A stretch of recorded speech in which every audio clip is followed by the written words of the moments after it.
One thing you may notice with World of Warcraft is the characters are really animated, and a lot of that just comes from a traditional 2D animation background carried over into 3D. So one thing that we pride in our animators is just taking it to that next level in 3D. None of our animations are motion captured. We just feel that the World of Warcraft is such an animated and colorful environment that the hand animation was the only way to kind of really truly, bring it to life. Between the characters and players, we have about 4,000 unique animations. We have about 2,000 unique player character animations, and we have about 2,000 unique creature animations. So between the 16 character races, that's male and female, each have about 120 to 130 plus unique hand-done animations. Each creature has anywhere between 10 and 20 animations, depending on where the creature is going to be used. If it's a boss or a sub-boss, then generally they have more animations, than something like your typical wolf or something along those lines. And in the case of non-player characters, NPCs, wherever we were able to use one of our player characters as an NPC, well, of course, they're going to, just inherit, those 120 plus unique animations, which is really nice. The designers can do really cool things with quests, having access to all those animations.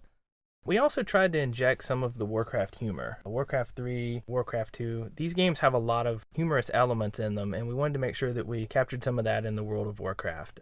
A lot of the creatures have, some really unique stances. If you watch a creature for a while, they'll do some really humorous kind of animations. The Sea Giant is a great example because if you watch him long enough, you'll see that he'll actually fart. It's actually very rare, so you have to watch them for a long time, but there's a lot of humorous and very subtle elements in the game. Here you have this giant, ominous, insanely powerful creature, and yet we'll inject some of that Blizzard humor with the Sea Giant passing wind. Of course, he does it in his own special way. He's a sea giant, so of course a gigantic bubble would come from him, and then he's very inquisitive, so of course he's going to pop that bubble, and of course what it ends with is something, just really unique to what Blizzard does. Another example is the kobolds. If you watch them, they'll chase their tail every so often. The ogres will scratch their rear end. Each of the player characters has over 25 unique emote animations, and those really help add a lot of character, and in some cases really give each character a sense of humor. We did have some basic guidelines that we had to stay within. The attack animations had to be a set length. Special attack animations could be a little bit longer. We made sure that weapons made contact at a certain frame rate so that we could make combat look real and believable in the game, so that when you're knowing when a character or creature is going to be hitting, you can time all of your, dodges, blocks, parries to make combat more, lifelike and real. Yeah, it's really important to have a creature react when a character swings the sword and hits the creature. Without that exact timing, it doesn't come across as realistic and comes across as very fake. Sometimes it'd be challenging to get the character to hit at a certain frame. In the end, it was just something you got used to, and it really didn't cause any problems. Another thing, too, with keeping the different animations at a reasonable length is it really helps facilitate gameplay. You don't want the player to be waiting around for an animation to play that's really long. You want to keep things very snappy and at a good pace.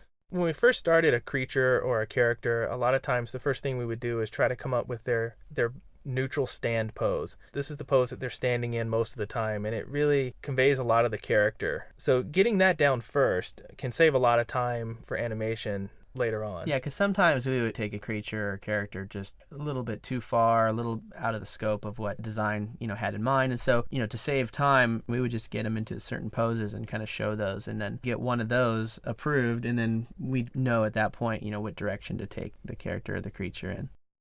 Each player race has a unique mount, and those mounts were designed to basically reflect each character. In the case of humans, riding horses makes perfect sense. Gnomes, we wanted to have something lighthearted and something that would reflect their inclination to tinker. And so we have the Mechanostrider, which is a mechanical, ostrich. Night Elves ride tigers, which kind of flows with the whole Priestess of the Moon in Warcraft 3. The Dwarfs ride rams. At one point, they rode boars, and it just didn't quite look right. It was interesting, definitely, but we ultimately came up with the rams.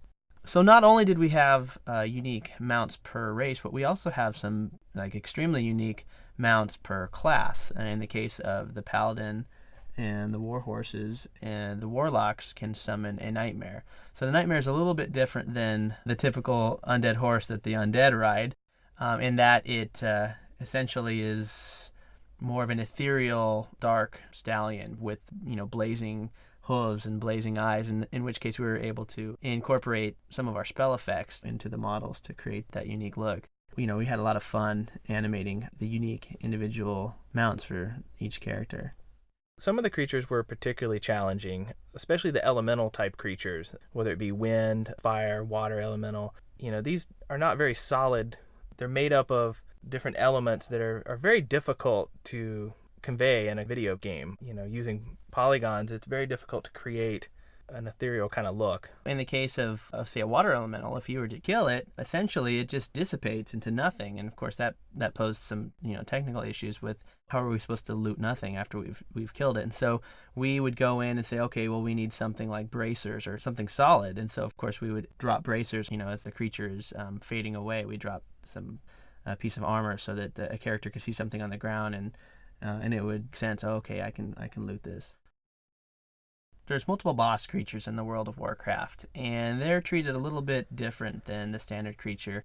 We had some technical limitations on creatures. We weren't to exceed a certain, bone number, bone count, animation count.